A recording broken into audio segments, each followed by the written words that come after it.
Has it ever been illegal for status Indians to practice their traditional ceremonies? False. False? That's actually true. Wow. Yep. False. That's actually true. Oh, really? Yeah. Potlatches are a celebration of culture, tradition, and history. Children are involved right from the start. Even though they may not fully understand the specifics about potlatch, they're here to gain the spirit, and in that spirit they gain the strength of identifying who they are. The European Christians actually believed that the traditional ceremonies and sweat lodge and whatnot were the work of the devil. My name is Mark Francis Rummel. I teach at the University of Winnipeg Religious Studies Department. You know, the traditional ceremonies, Sundance, Sweat Lodge, Vision Quest, Shake Tent, the feasting, the giveaway, the potlatches, all the traditional ceremonies were actually outlawed in Canada. It was against the law. It was against the law to be singing, to be drumming, to be dancing, to have a giveaway. It's totally bizarre.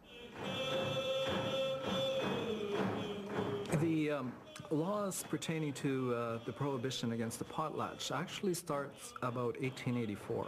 In the potlatch, all sorts of goods are given away, where an individual would almost sort of give away their whole wealth. It's so central to the existence of the whole culture, essentially. By about 1894 or so, then you have prohibitions against traditional dancing and sun dancing and all these types of things. And the idea, of course, is that as long as Aboriginal people are tied to these things, they will never be able to integrate. They'll never be part of the civilized process. Like, people were charged for this. That's totally bizarre. How can you charge somebody for singing, for dancing? It's really weird, but it's all part of the colonial enterprise. You see, you have to, if you're trying to take over, the land and the resources, you have to, eradicate the traditional ways. It was the Indian agent living on each reserve who enforced the rules. Aboriginal people even needed a pass signed by the agent before they could leave their community. Do you know what an Indian agent is? I have no clue what that is. He was the one that made sure that the Indian Act was enforced. So they are becoming the law unto themselves, little almost dictatorships. Has it ever been illegal for status Indians to possess alcohol? False. Carrying, selling, any offenses concerning liquor, you weren't supposed to be around liquor at all, eh? But yeah, you could get, 6 months imprisonment, for liquor offenses. And it could be, harsh, hard labor. Has it ever been illegal for a registered status Indian to be in a pool hall in Canada?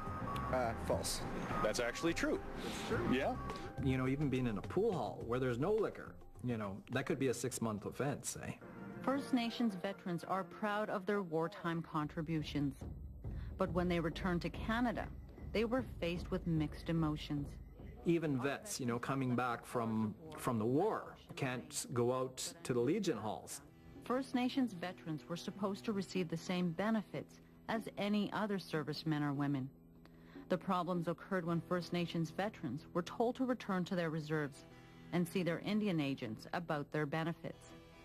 Veterans Affairs spread news about the charter through posters in Legion halls. But the Liquor Prohibitions Act prevented First Nations veterans from entering legions. So they had no way to find out what their rights were. Did Aboriginal veterans get the same benefits as other veterans after World War II? No, actually, I don't think so, because my relative was Sergeant Tommy Prince, and he wasn't recognized when he got back from the war and that, and yeah, it was not good. He just went on the streets and he didn't get the same treatment. Next on the sharing circle, a few other things you might not know. Even among bands and band counselors and chiefs, if they want to set up a business, they have to apply and get permission from the federal government.